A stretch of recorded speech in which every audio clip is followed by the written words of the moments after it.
better spot for that microphone.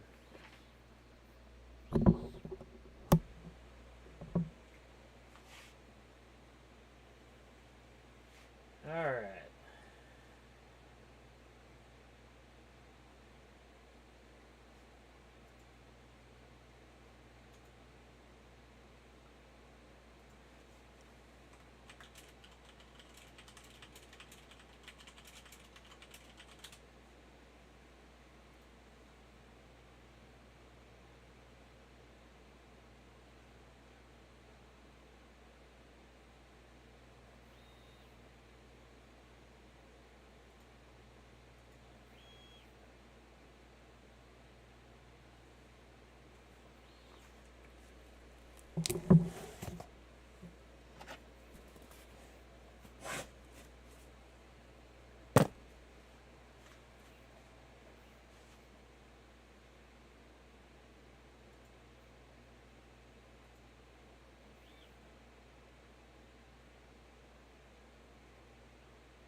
Hello, Roy. Was gonna wait until Monday to do this, but, well, you already have seen yours, so.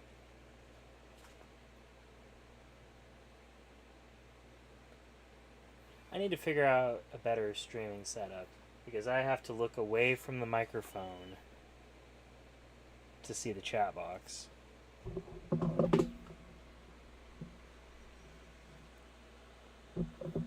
Are you able to hear me alright?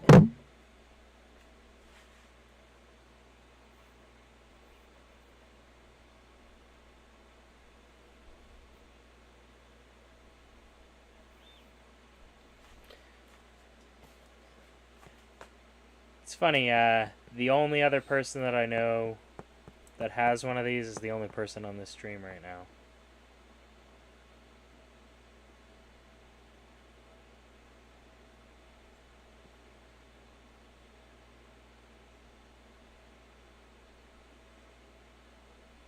It's also a bit odd talking to myself. I've realized that.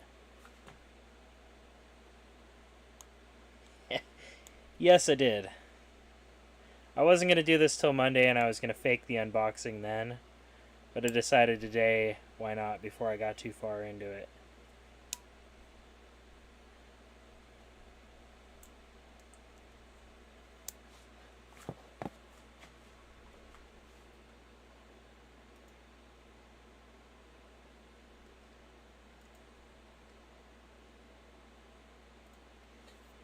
The one person who really has been hounding me about this thing, Heath, is probably asleep right now, I'm guessing. Hello, Kyle.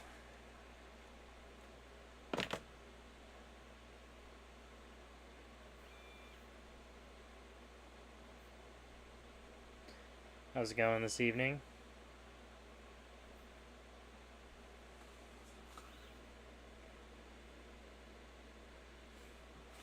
Perfect.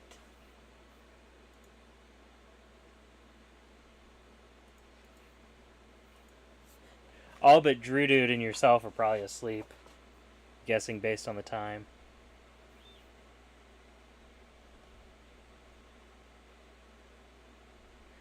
Yeah, work has taken up quite a lot of my time lately.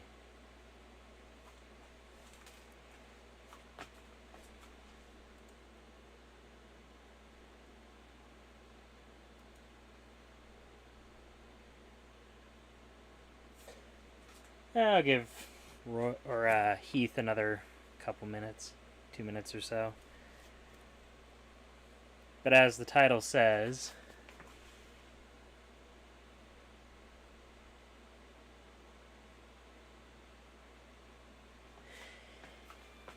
yeah, Heath is up until all hours of the morning sometimes. A lot less lately because of work, I'm guessing. But, you know, occasionally I'll see a message on my phone where it's like 3 a.m. his time. and I will already have been asleep for half an hour.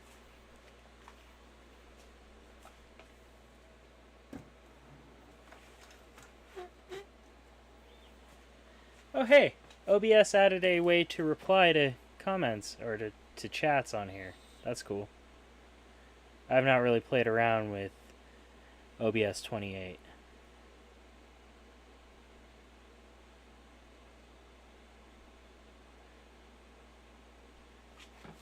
Let's see.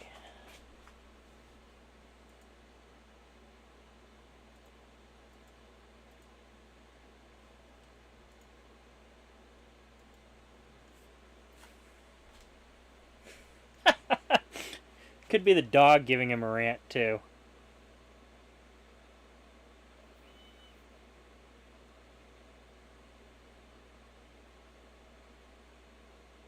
That's very possible. Or she's demanding to go outside for a walk at midnight.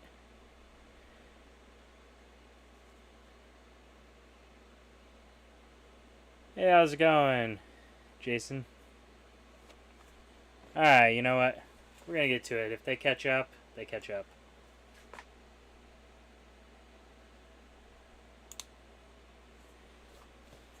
So, it's been a long time coming, but here we have the TCS CS-105, the LCC-based command station. Wasn't quite sure I'd ever actually see this thing, but here we are.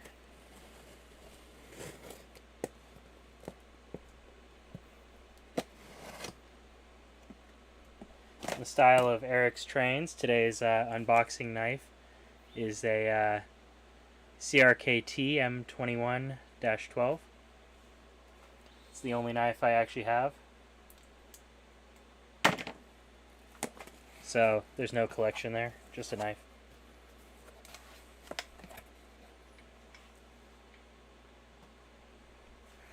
Yeah, so we've been waiting the last month or so for the packing material. It's kind of funny that, they have the whole thing ready to go and packing material is the one thing that holds them up. But the box that it comes in is basically the exact same box as the throttles that they sell. Except this one doesn't have a cover on it, and you know what? That's perfectly fine with me. That just means that we get it sooner.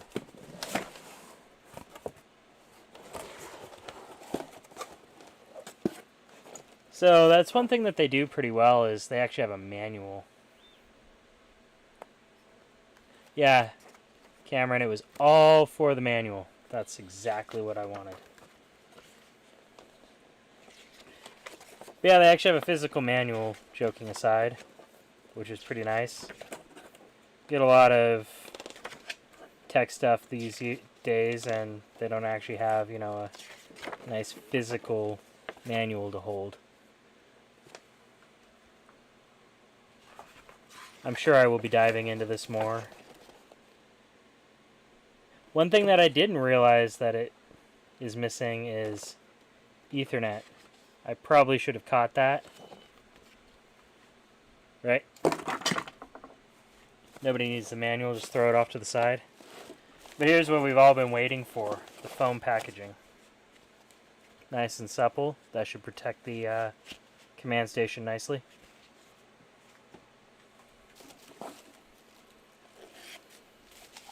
Yeah, the manual is actually pretty nice. Same with the one for the throttles.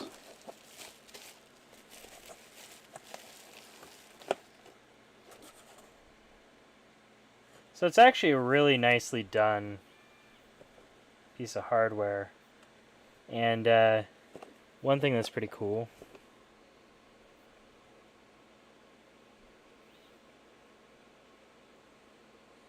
that I noticed just now is the vents on this side are all gold. But for whatever reason, they aren't gold on this side. I don't know what that's all about.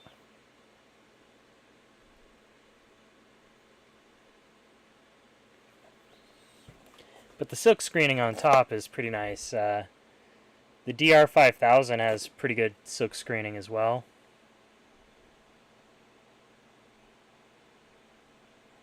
Yeah, that's because nobody has a spiral bounder anymore except for my work and apparently NCE. But yeah, it actually tells you like what all the different flashing things are. I see that there's no there's nothing for like e-stop or you've broken your device, unfortunately.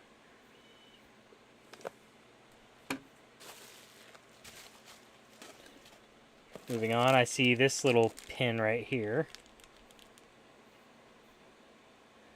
I feel like I should have been able to select which pin you got, whether or not it was the CS1 or sorry, the UWT50 or the 100. Oh yeah, so yeah, you can put cab bus throttles into here. And I think at some point they're supposedly releasing ExpressNet and all that, but right now, out of the box, they support NCE throttles with no extra equipment or something like that. I think you can plug the throttle directly into here, and then if you have all the Wi-Fi or the wireless stuff, you plug all of that into here. I could be wrong. I haven't actually read the manual yet. Let's see if they go over that real quick. Oh yeah, page 4. Plug your throttle into the aux cabs port.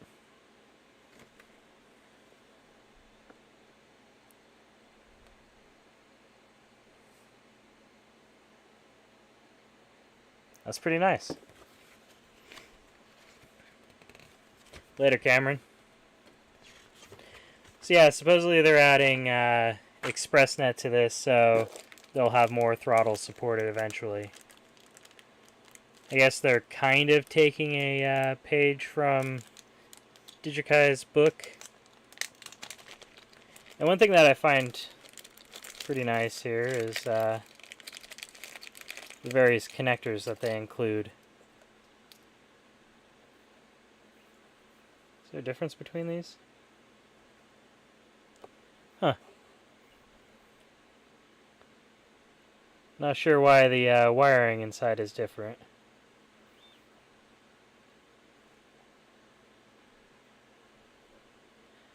So for those that... Oh yeah, Jason, there's definitely no reason to go out and buy a new system unless you want to. I'd say in a position like yours, really the only reason you'd end up buying something like this is if your NCE system exploded and you couldn't get parts. That'd really be one of the only reasons to truly upgrade to this. Like my Model Train Club SVL, we use NCE and LCC stuff. So basically like what you're doing, with a little bit of LocoNet thrown on top.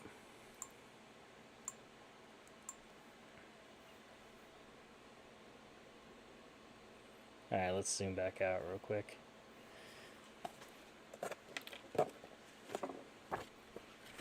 So, guessing that I have to throw...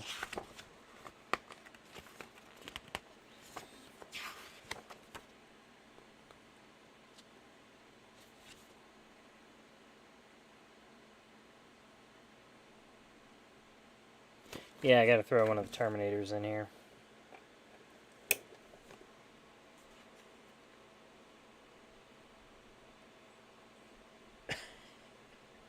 Yeah, SVL has too much custom stuff. Mainly I say too much because I don't actually know it. Oop. So let's see, here's, I'm guessing, the power supply.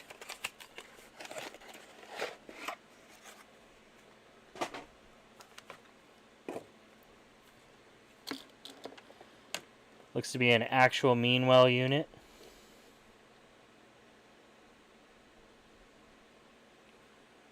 15-volt, 6 amp.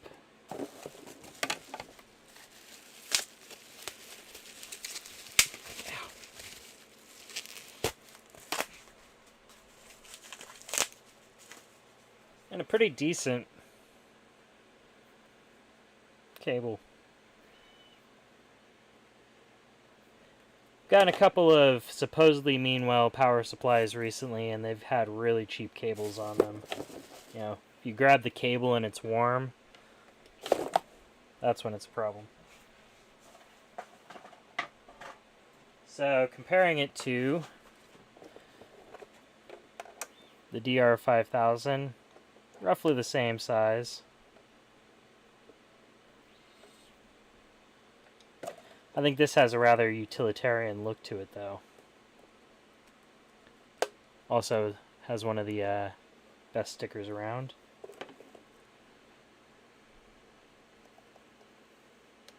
And Heath actually used really good stickers here, so I think I can pull this off and probably put it on top here at some point. Or reuse it somewhere else.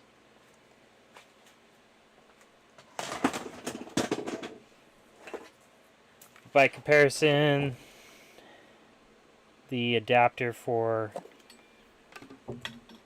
the DigiKeys DR5000. 18 volts, 3.3 amps for comparison. I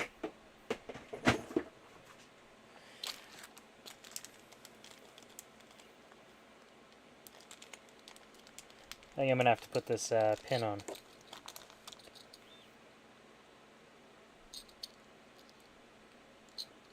It's not even straight. Send it back.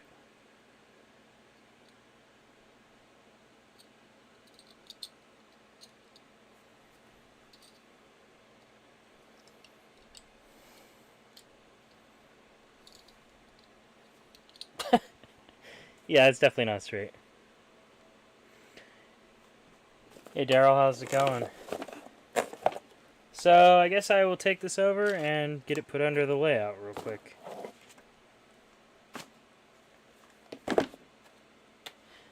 One thing that I am going to use though on my wiring are these terminals or ferrules. So for those who don't know, basically you put this on the wire and then you crimp it down and you have a really snug connection. I have about 3 billion of them from my 3D printer build.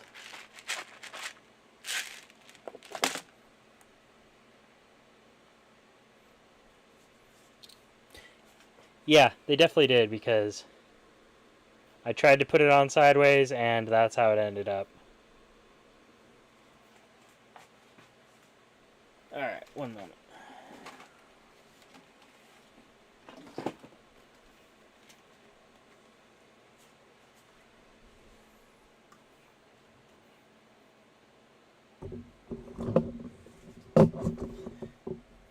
Yeah, like I said, I'm going to have to send it back because the pin is sideways.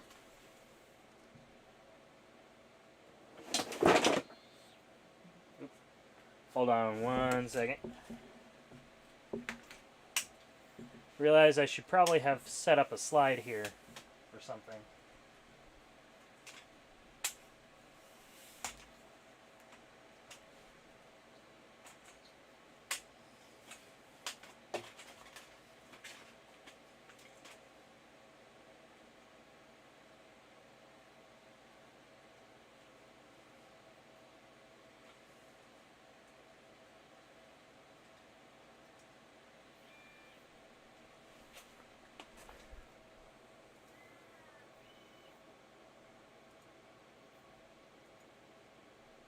There we go.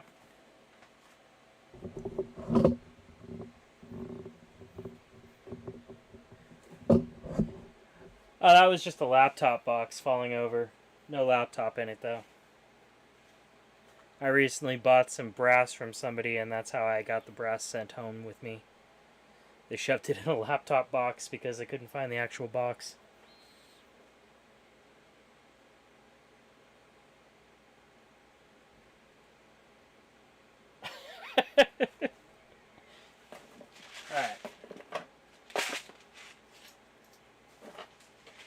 guess I should grab the manual. Let's see here.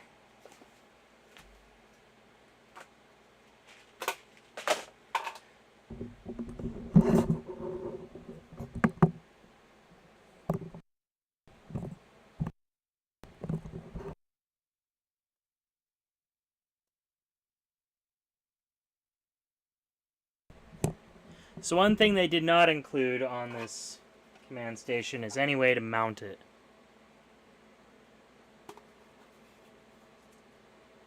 So I guess I'm just gonna set it up here for now. At some point I'll probably design a plate for it and 3D print it.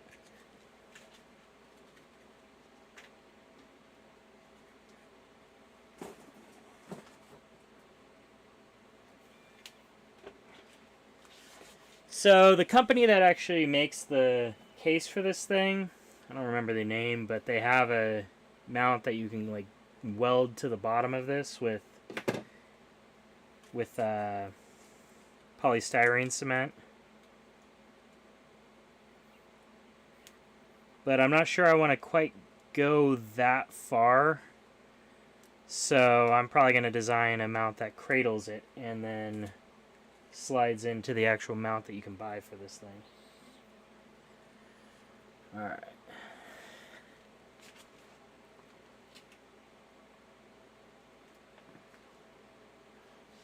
You know what else works really well?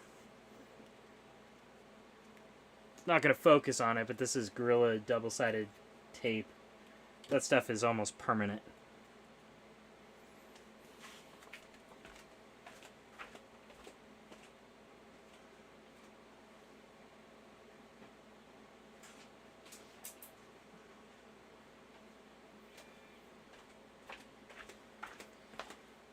And I forgot to grab a screwdriver. Yeah, that Gorilla Tape stuff is awesome. Like, we got a new audio-visual or video conferencing system at work, and it didn't include any way to mount it to the cart that it came with. And I asked our guys in New York who bought the thing, I was like, so can I just use Gorilla Tape on this? And they're like, oh no, it'll probably fall off. And my comment back was, no, I wasn't worried about it falling off. I'm worried about never being able to get it off of the mount.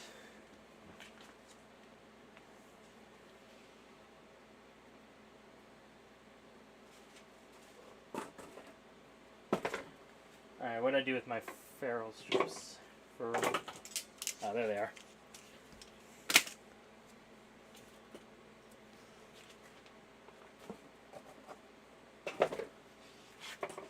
Wire strippers.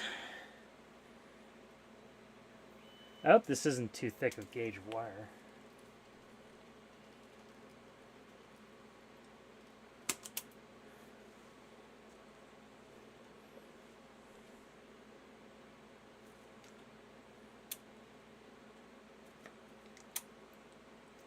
So you guys get to see the shame that is my wiring right now. Keep changing things around for my wiring, so I haven't actually gotten to the point of tidying it up. It's only been like 3 years.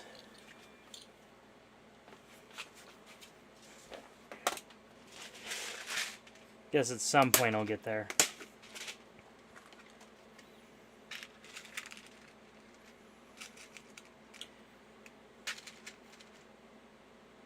I think this is like my 3rd or 4th command station in the same amount of time, in 3 years. I'm almost as bad as Heath in some ways. Nope, it's not big enough.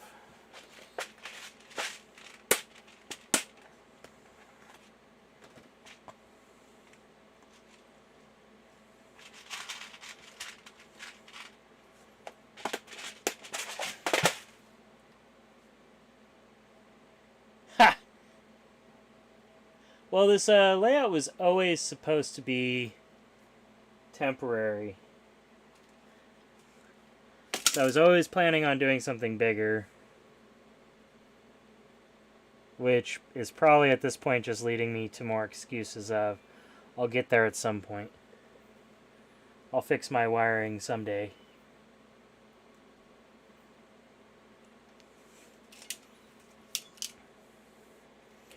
Reality, it's just knowing better and deciding not to do better.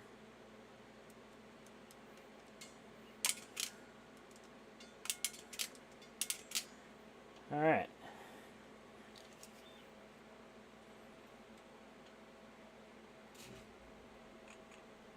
Yeah, the GTEL almost stretches from one side of the layout to the other.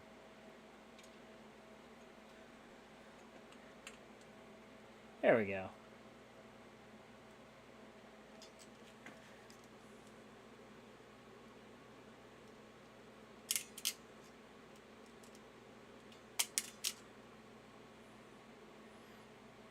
That'll work.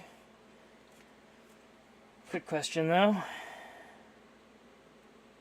That won't work. I should have expected that. Oh, that one fits.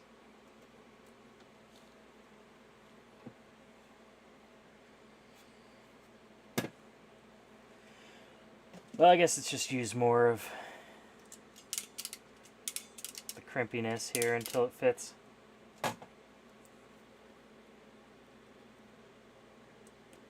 There we go. Crimp it till it works.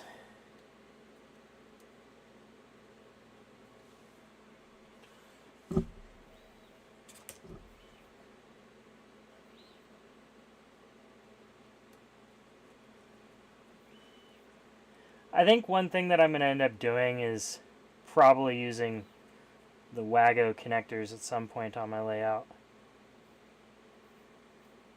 When I rewire everything. When I actually decide how I want it done. Because I hate these terminal blocks. Later, Kyle.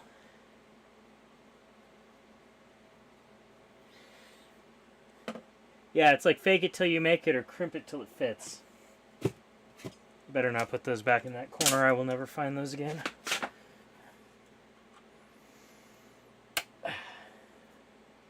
That was satisfying. Probably just double side tape it right there for now.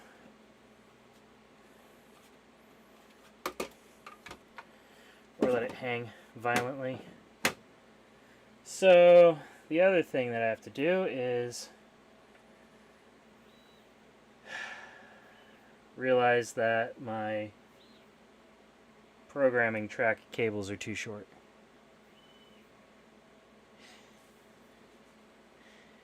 Night Kyle, or Night Cameron, Night Kyle. Of course, Heath didn't show up.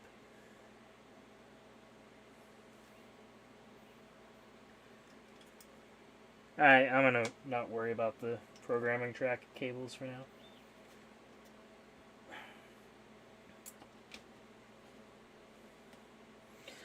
I will just deal with those later.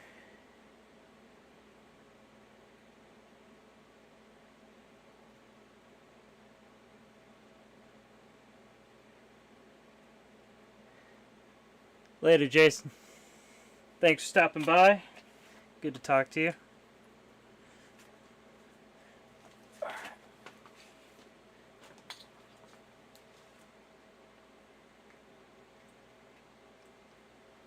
go ahead and just get this thing actually plugged in. Roy, have you had a chance to turn yours on yet?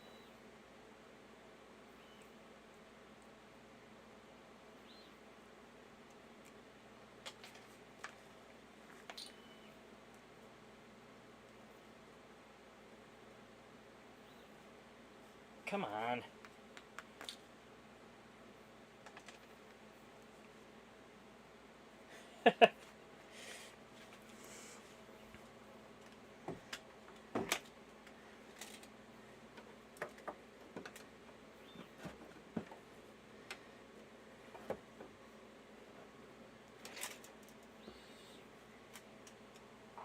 Alright, where's my plug?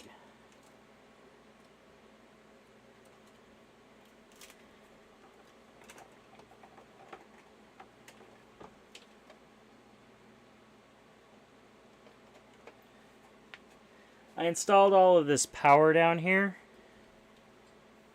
which is behind the command station. But I installed all that power down there, including Ethernet and whatnot, and it was in the perfect spot to be lined up right with all the command stations and such on this layout. And then I moved everything like a foot. Or I moved the layout like a foot. Which just totally threw everything out of position.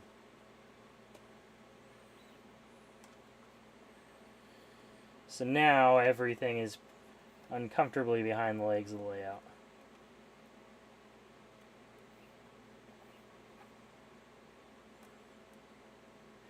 Which I guess in theory means I should rebuild the layout.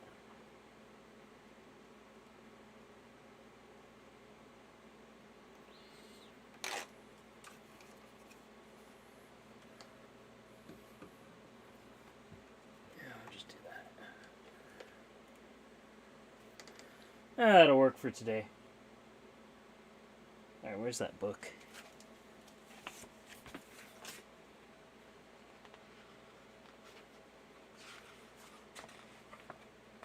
How's it going, H&H?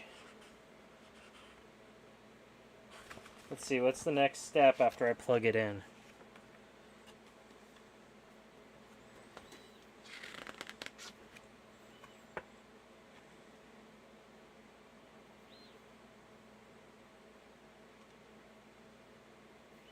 The following step requires the use of a Wi-Fi enabled computer or mobile device.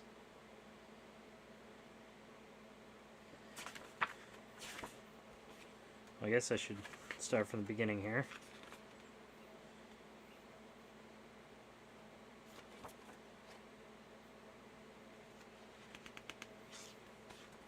How do I put it into AP mode?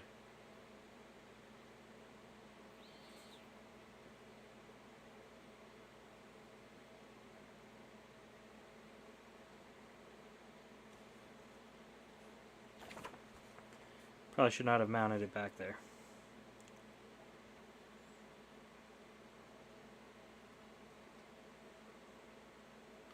Press and hold the button for 10 seconds. All LEDs will come on. Press the button 2 times. All LEDs will blink 2 times. Wait 12 seconds. The blinks will repeat, and then the CS-105 will start in AP mode. Connect your computer, smartphone, or tablet to the Wi-Fi network. Ah, okay. Oh, it's just like configuring the DR5000.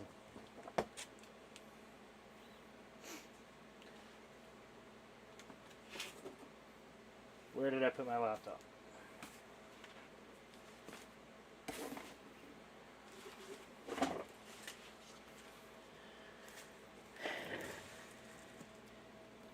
I should say it's kind of like configuring the DR5000 because I just skipped a step there and went straight to plugging it into Ethernet.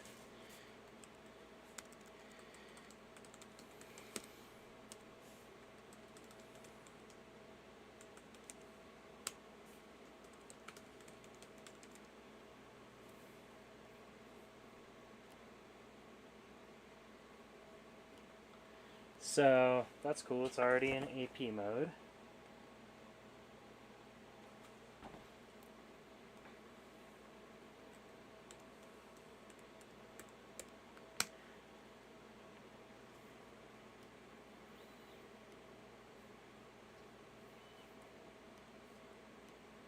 Let me move my camera.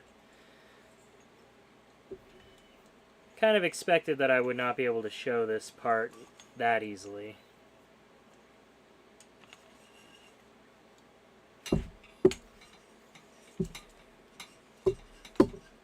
Bear with me for a second.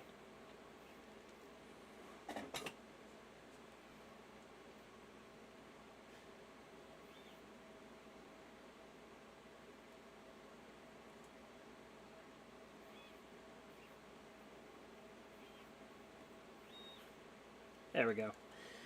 So, due to the way that this connects to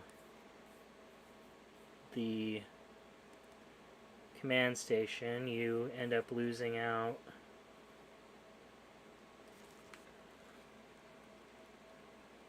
on the ability to stream this.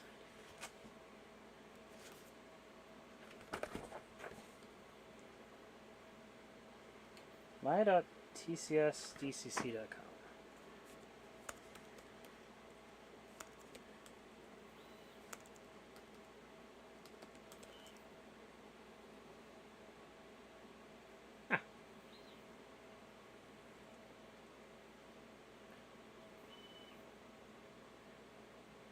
I should have really thought this part through.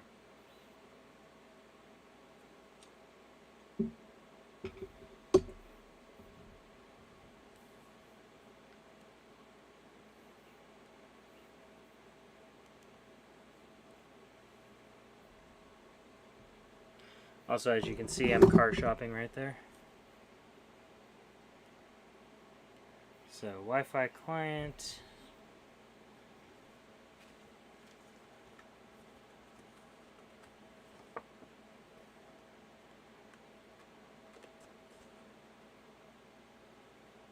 Oh, okay. Well, they make this thing pretty easy to set up.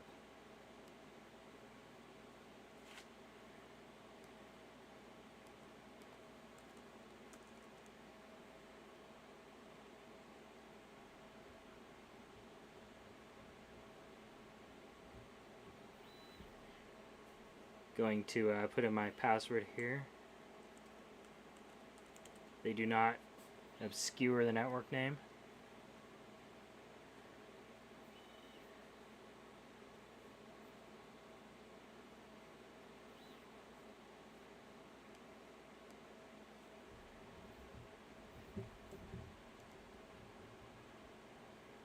I guess it really doesn't matter.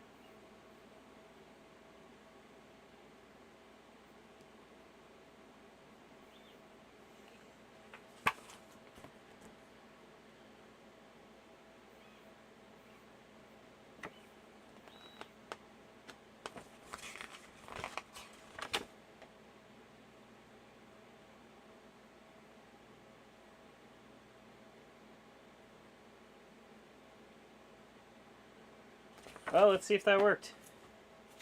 Guess now I restart the thing.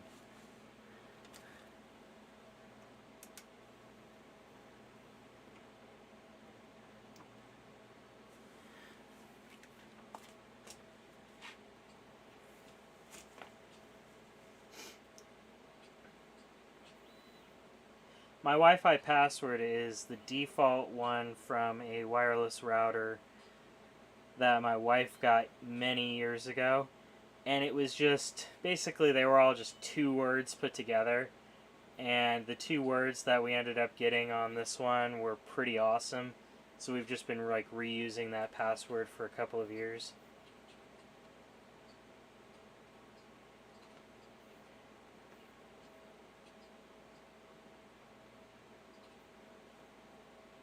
Let's see if that worked.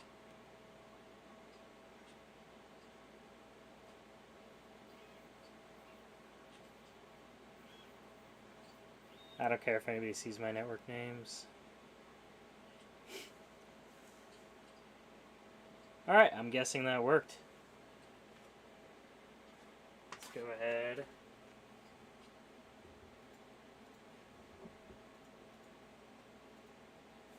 Check my router real quick.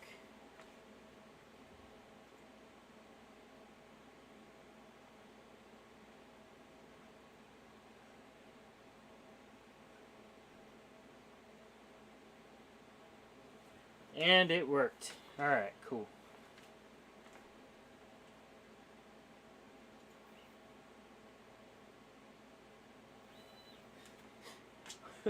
We'll have to have somebody come and find me out in the woods.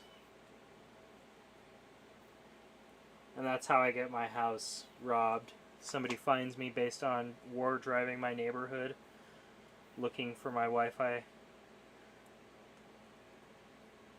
Actually, if somebody like found my house via war driving, I'm not sure I could really be that mad at this point, because I don't think I've heard of anybody going around and doing war driving for like the last 10 years.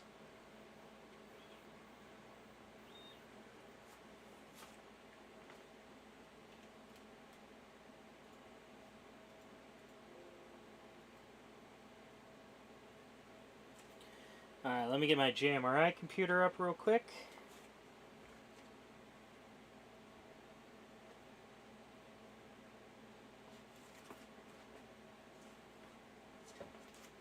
So many wireless networks from all the random IoT devices.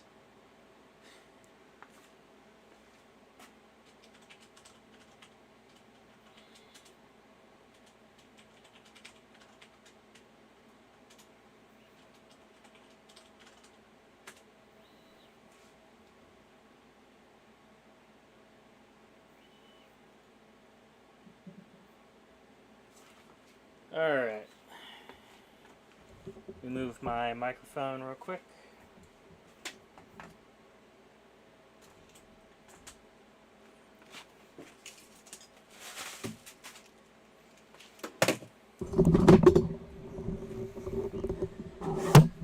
Yes, I understand that you crashed. I don't care.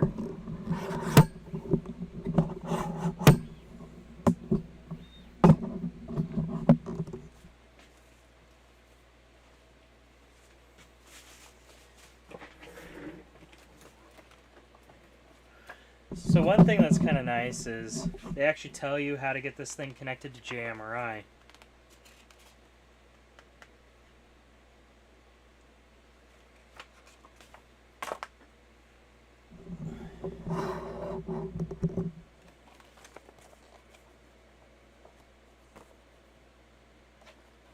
Yeah, my button on the mic to... Oh, started working just now. I tried to mute it and it wouldn't mute. So I decided to just drop the stand for it. Which means that you heard everything that the stand was doing piped right into the mic.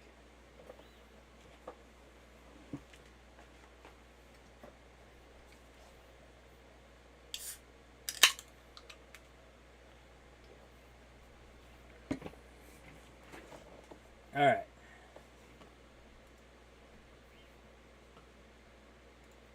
Change the IP address real quick in this thing, and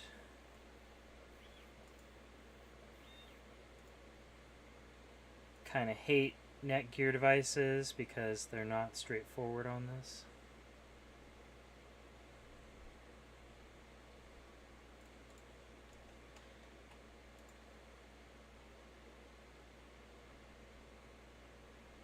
I can never remember how to set a static IP.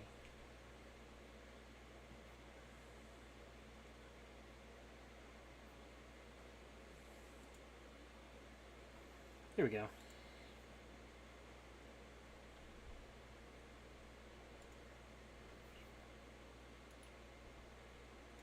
Let me get this set up real quick and then...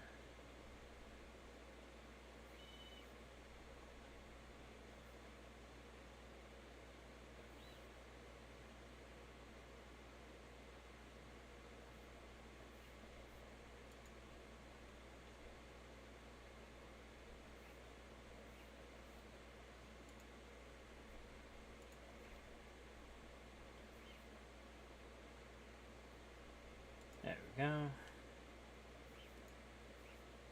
Huh, I think the serial number on mine is CS number 36.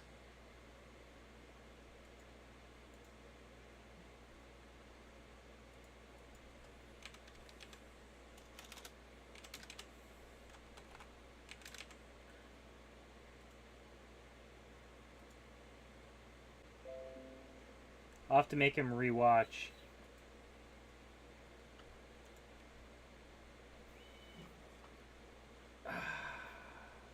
Pain.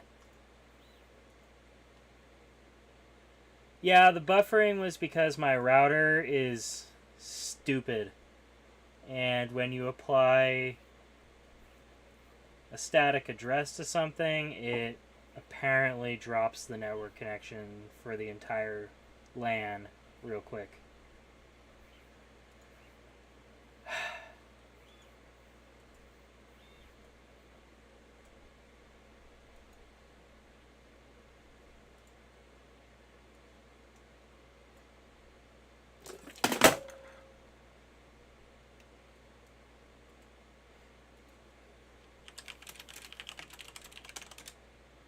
Yeah, it should be back now.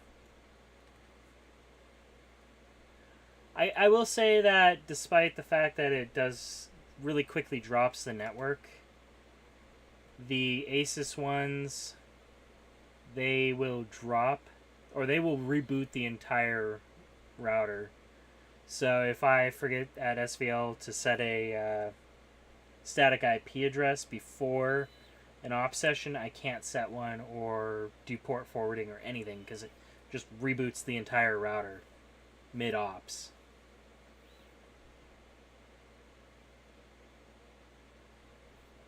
So that's always fun. Alright, let's go ahead and let's make JMRI mad. Yes, I'm aware.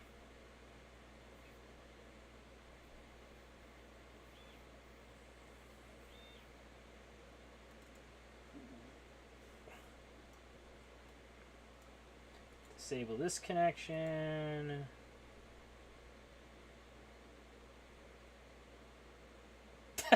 That is true. It definitely does start out angry. I mean, it does take a lot to get all the Java stuff running. Alright, what kind of connection do they want me to set? Oh, okay, that type of connection.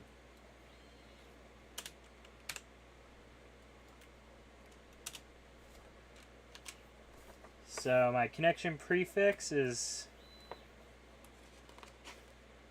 That's there because when I used my PySprog years ago, I set a connection prefix of S, and then anytime I've upgraded my command station, I've always forgotten to change that connection prefix to the pre-existing one, and it just breaks JMRI. Like, all of the turnouts and routing logic and stuff just completely breaks if I forget to do that. Thankfully, I am paranoid of JMRI, so I have a billion backups of everything.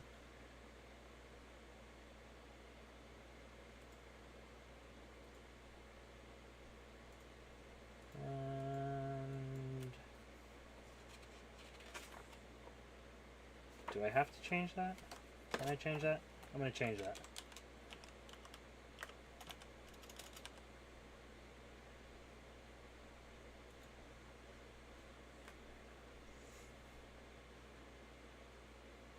Hey! Oh.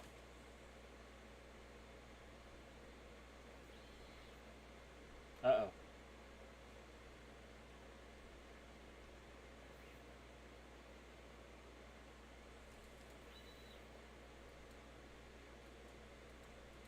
Oh no, I've angered Loconet.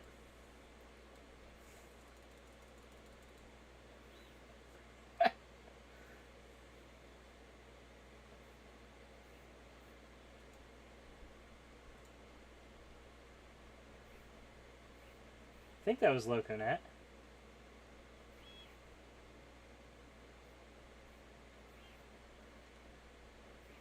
I have no idea. Where would that even be?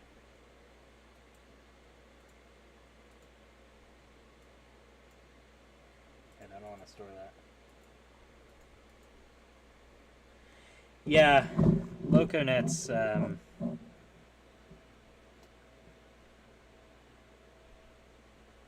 interesting.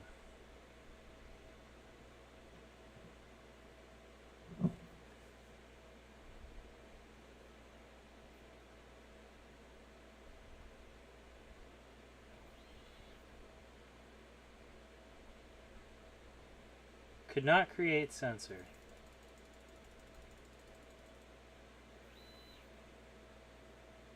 Huh. I don't know.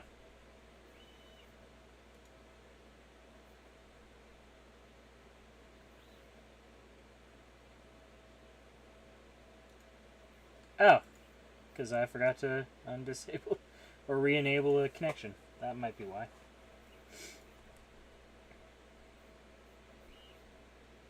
I swear I know what I'm doing with JMRI. Can't see me shaking my head, but I am.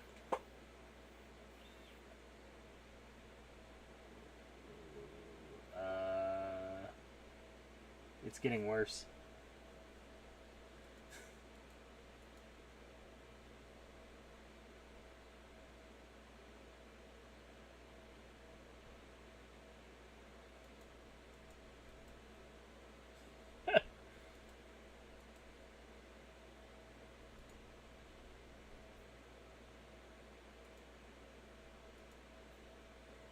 Hey, JMRI being broken is a feature, not a bug. Well, it sees the command station. I don't know, I'll figure out what all those errors were later.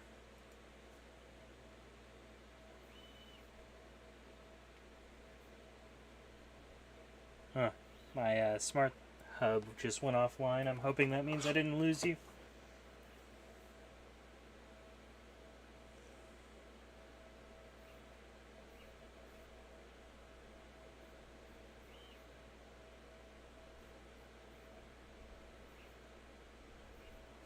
Oh, hey, there we go.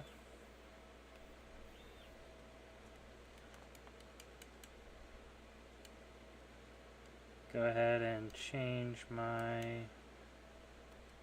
network type for my throttle.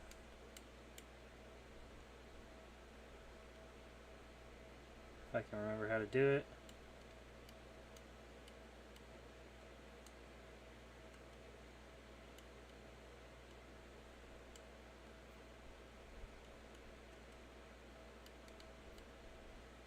Uh-oh.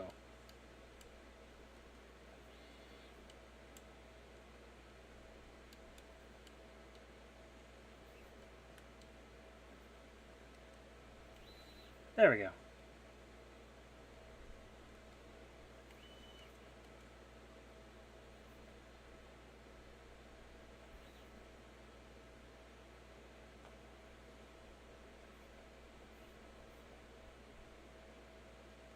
Hey! Throttle's connected. I guess I should pull the camera over here.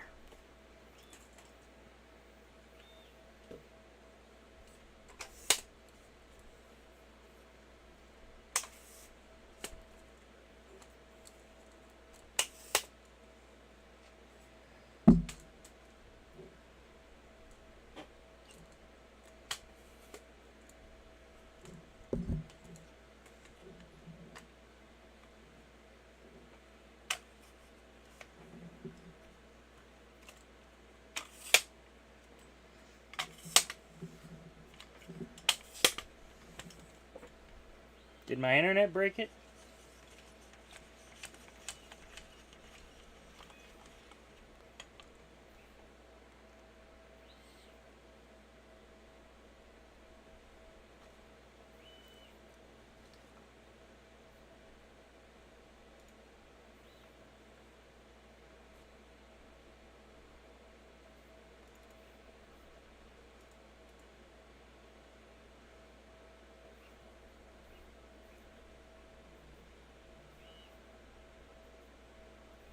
Actually, it looks like my internet did break.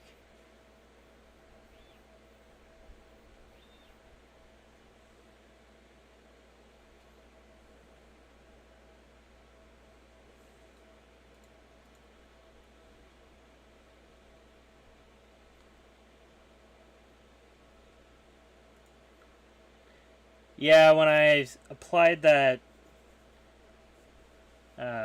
network change, it took my phone off of my network.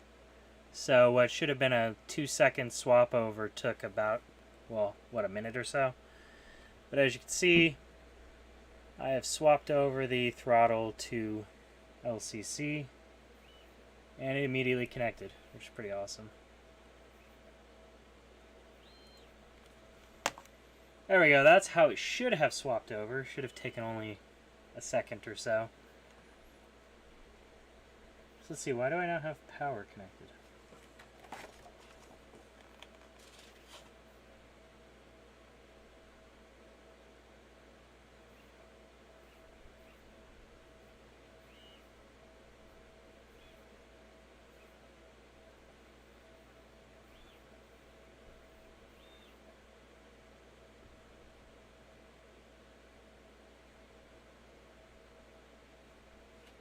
One thing I'm noticing is they reference wired Ethernet for the command station.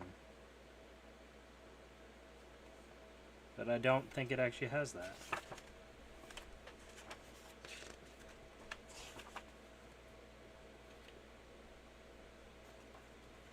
Maybe I'm just misunderstanding what they're talking about in the manual.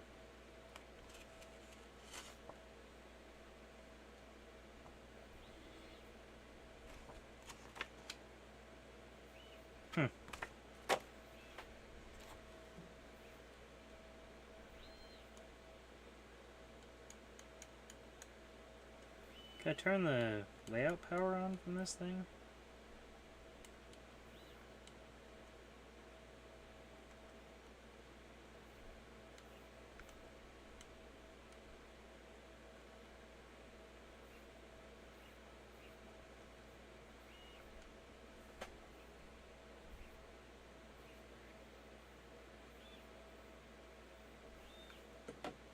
That's interesting.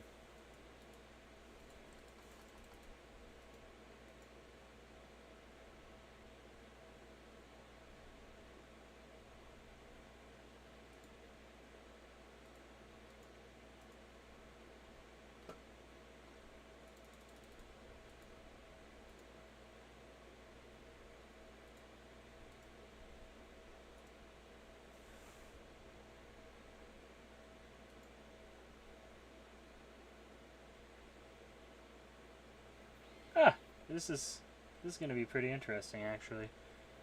Looks like it's trying to turn one of the engines into a node.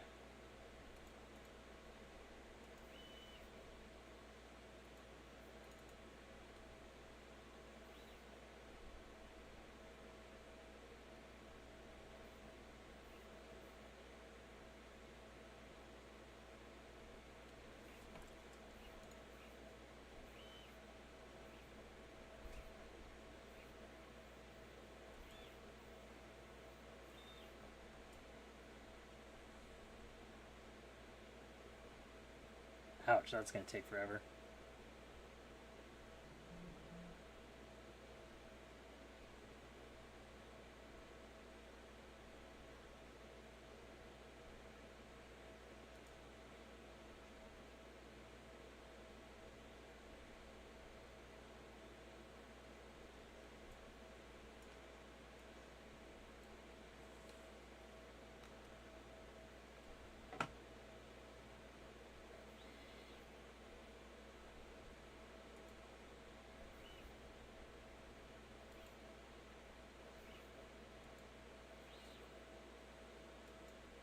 Wow, that is definitely taking forever.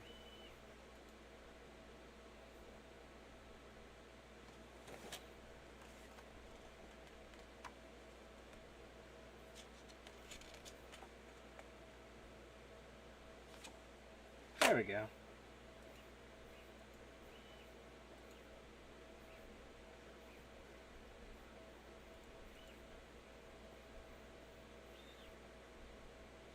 So one nice thing about JMRI is you can go through and you can actually configure all of your settings for the LCC nodes in here.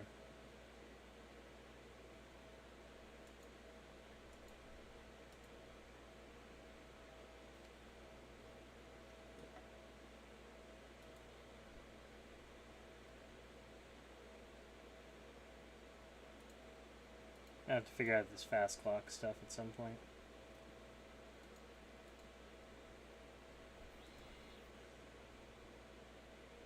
I don't actually use one on my layout, but I've messed around with it a bit, as you can see up here.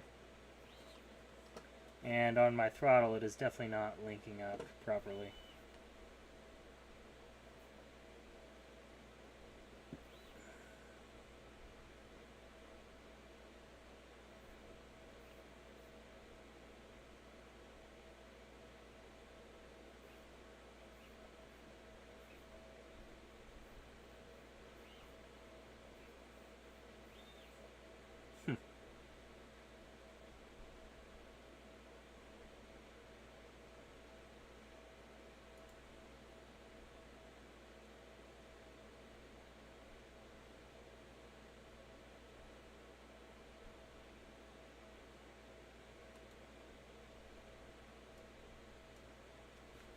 That's interesting.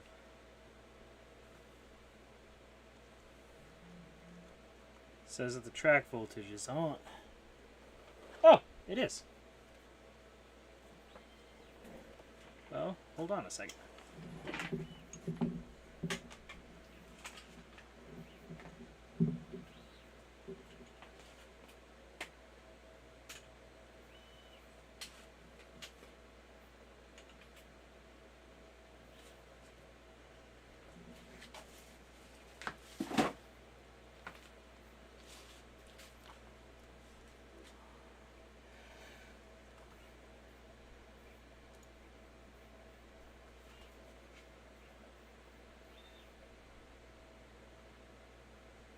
Come on. Switch over. There we go.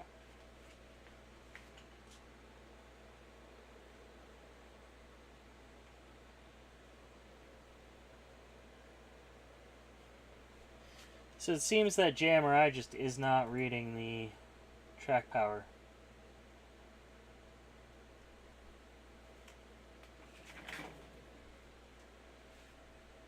I wonder if it's related to any one of those 10 billion errors that I got on load up.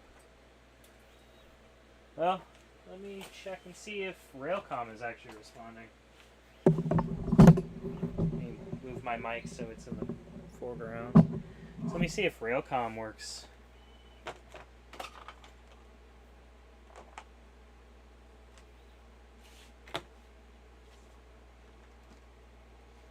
Go ahead and pull all but one locomotive off the track.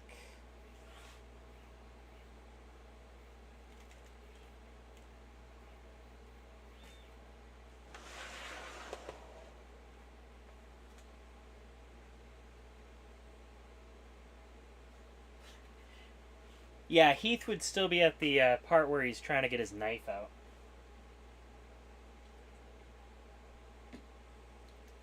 Then again, everybody else distracts him, so... Huh. Throttle shut off. Oh.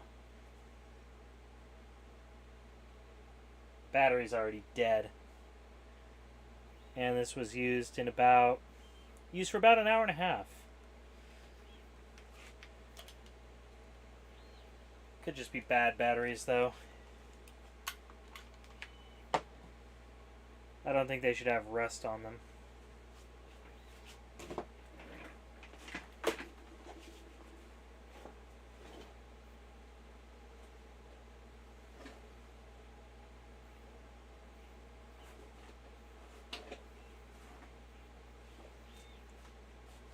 Yeah, these batteries are a couple years old. They'll run the little LED solar or the LED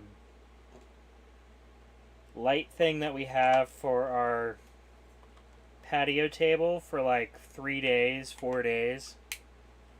But apparently this throttle is a little bit too much.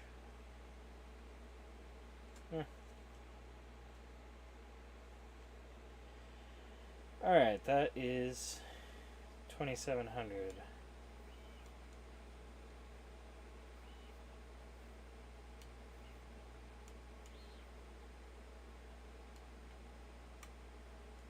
I'm gonna have to read up on how to use this thing on LCC. Or on Railcom.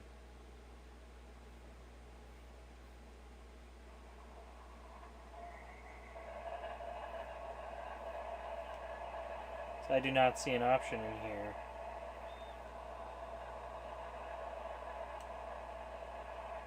to read that.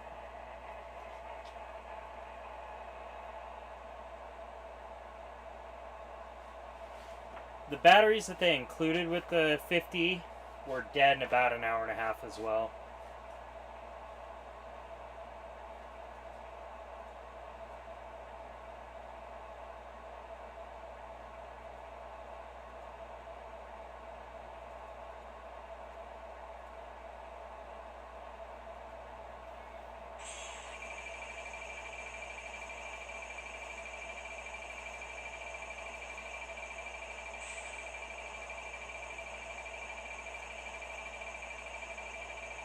Well, JMRI is not reading the...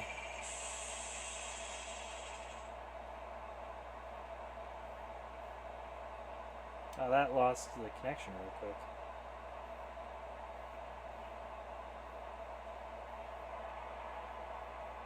So JMRI is not reading the LCC ID, or Railcom IDs.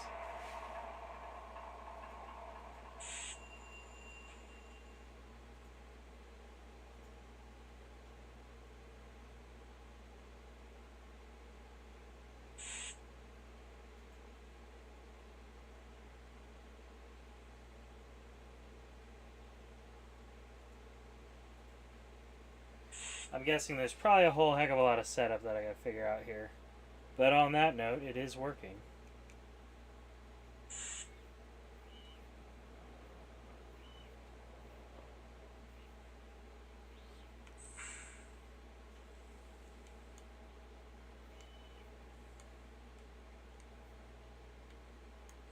Operations, part current loco function list.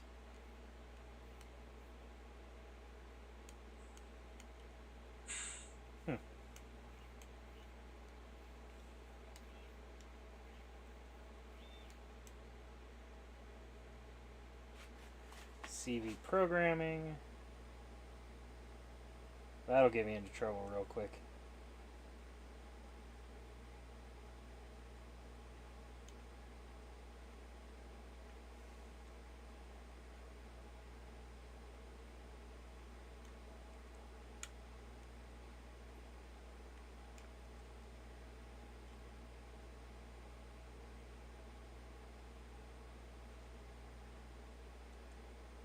Yeah, okay, this is going to take a bit of research on how to actually use.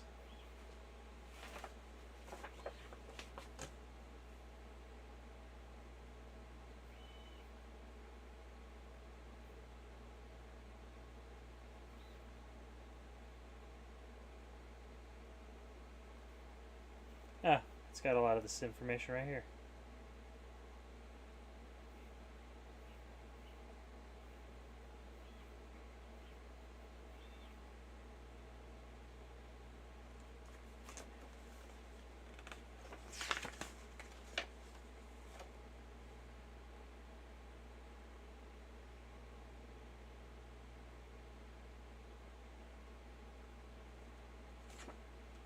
Well, I guess it's up to me to figure out how to use the Railcom.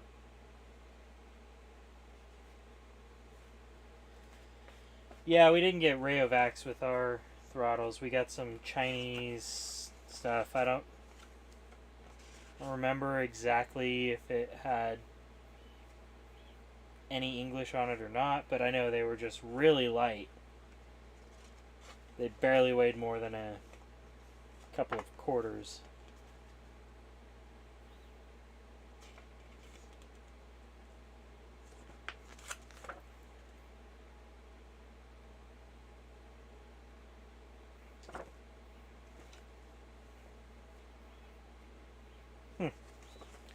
Alright, well.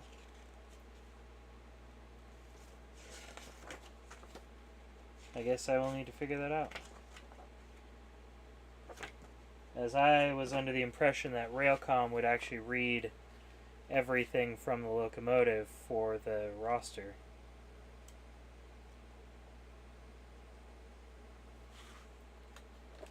Let's see, let's try another one.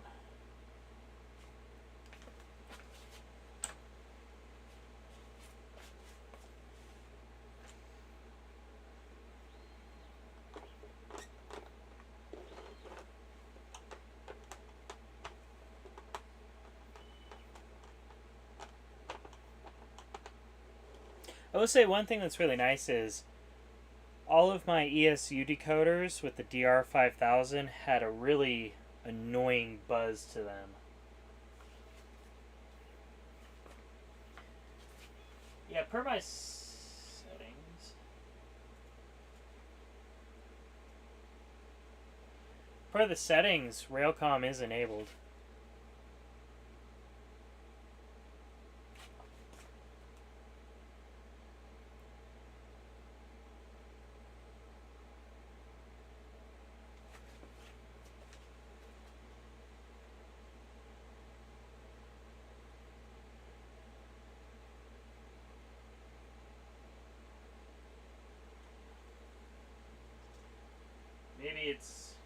issue with JMRI.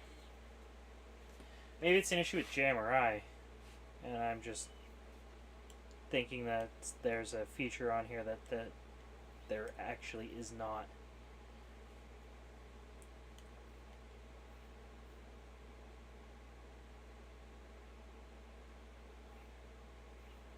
Oh.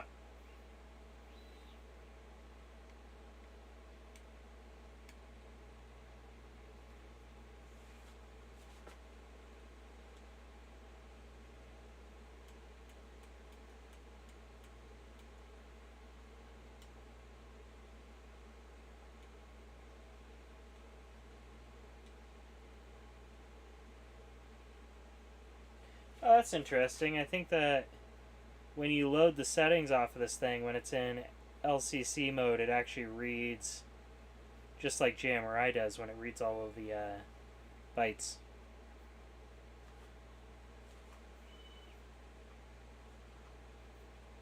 Let me switch back over real quick and I'll show you what I'm talking about.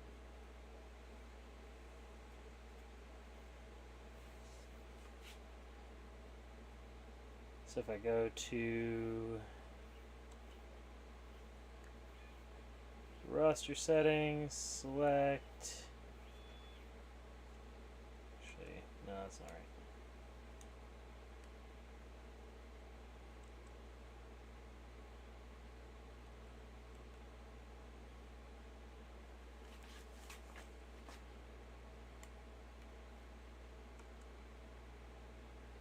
Keep pressing the wrong button.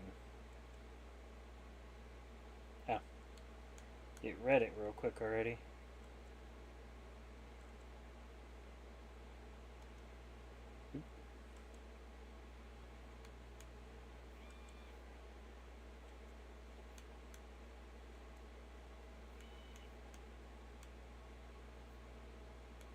Well, that's handy. I know one thing that TCS mentioned was it actually says when it's got a short. I don't have my wedding ring on right now, but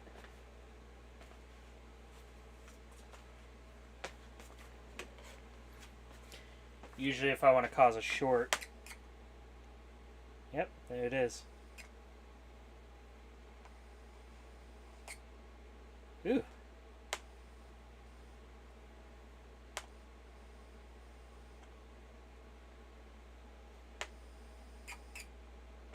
It actually makes noise.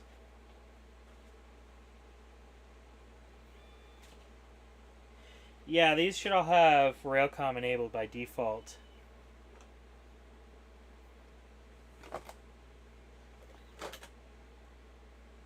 I know for a fact that this one does.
Yeah, so I'm just guessing that the issue is JMRI isn't reading it.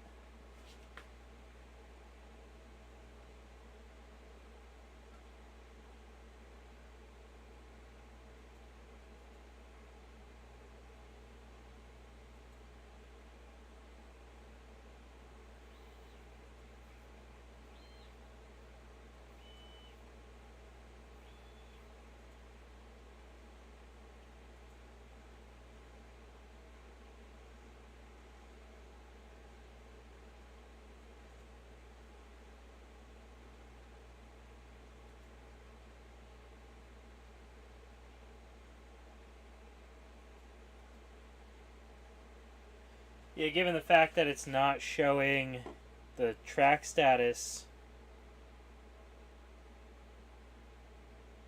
I think I have some more configuration to do.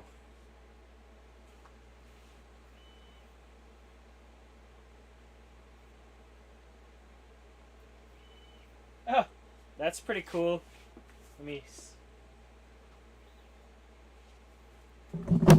There's some actually really cool information in here.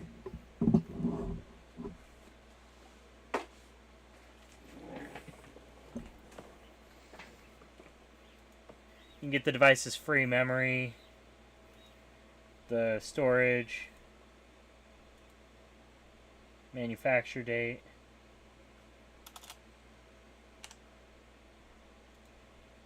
I would be really surprised if you can read that. Okay, good. Or write that.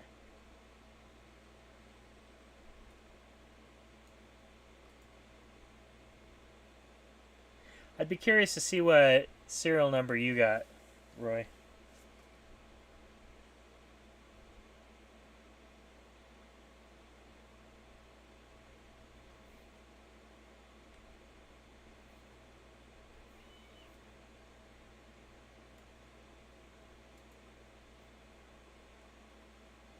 Let me check real quick.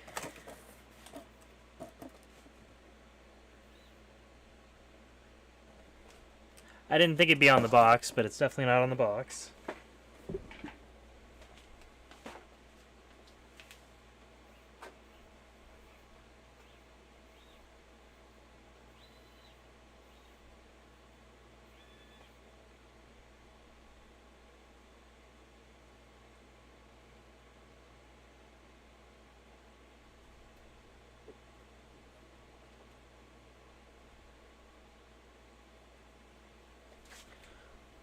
Only a little bit surprising, it is not actually on the case.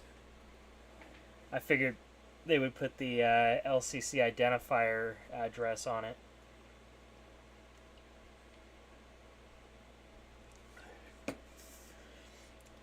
Which I will probably make a label for.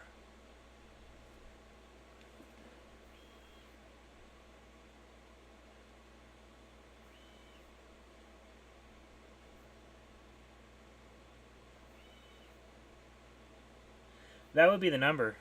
The last 2 digits.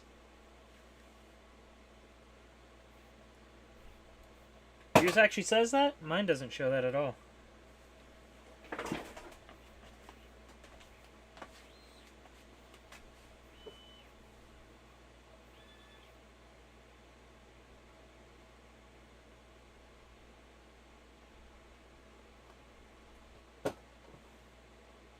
Never mind, it does. It totally says that. Definitely says that on it. Never mind, I was just... had my finger over it when I was looking.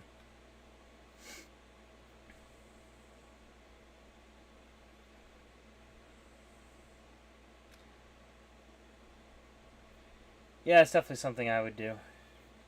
Statistics about active locomotives. 1 railcom.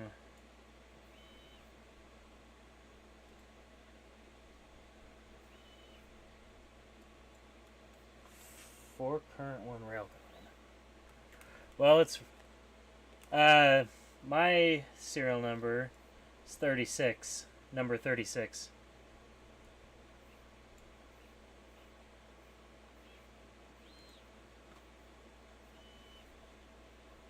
With a born on date of 9/29/2022, which I'm guessing is probably when they uploaded the firmware to it.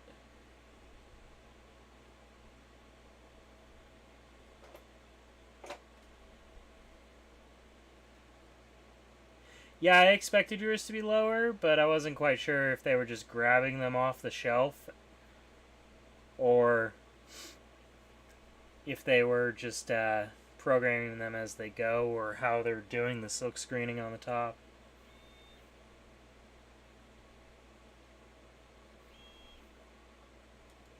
Oop, refresh. So yeah, it's definitely reading Railcom.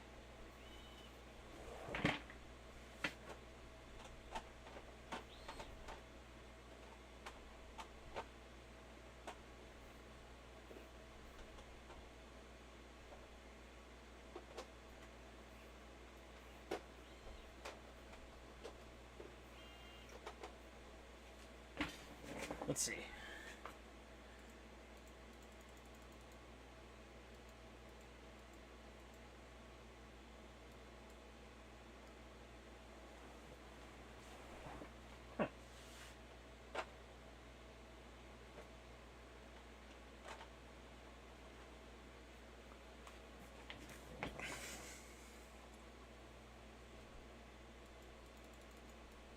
Although it only sees one rail comm.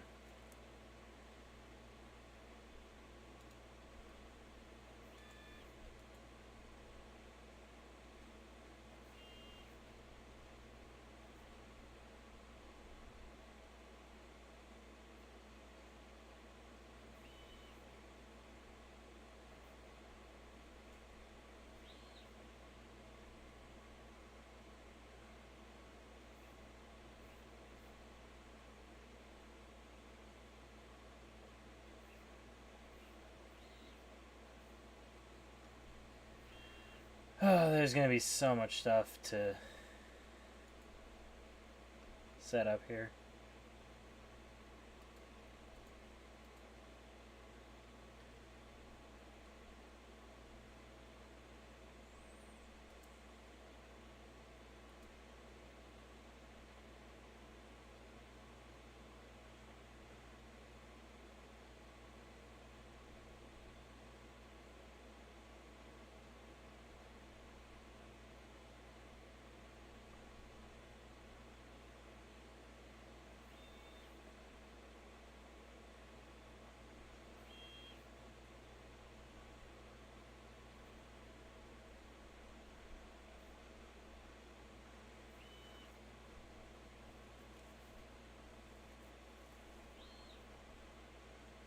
Huh.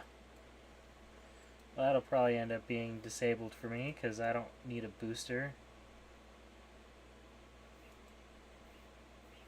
1 amp on the programming track, that's pretty nice.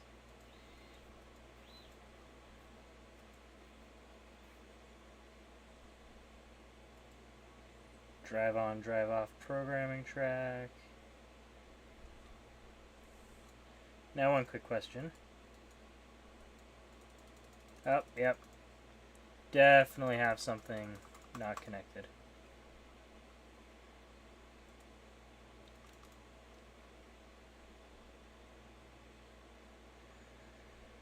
Alright. I don't think I'm going to bother figuring that out on the stream, though.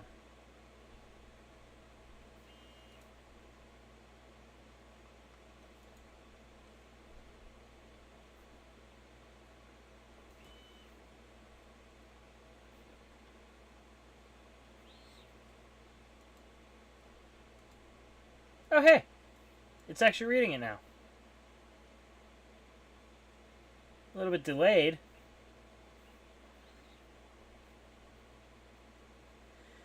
Yeah, I'm probably going to shut it down. It's good talking to you, and I look forward to really actually getting to use this thing. Yeah, it's not reading everything, but it is definitely reading something.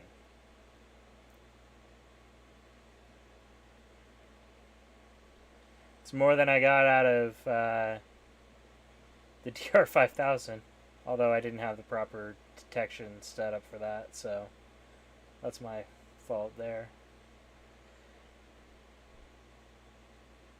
Alright, well, if I figure anything out with this system, I'll let you know on Heath's Discord, and if you figure anything out, let me know.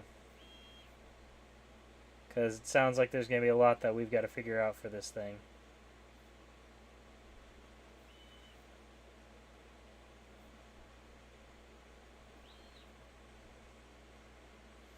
Alright, later.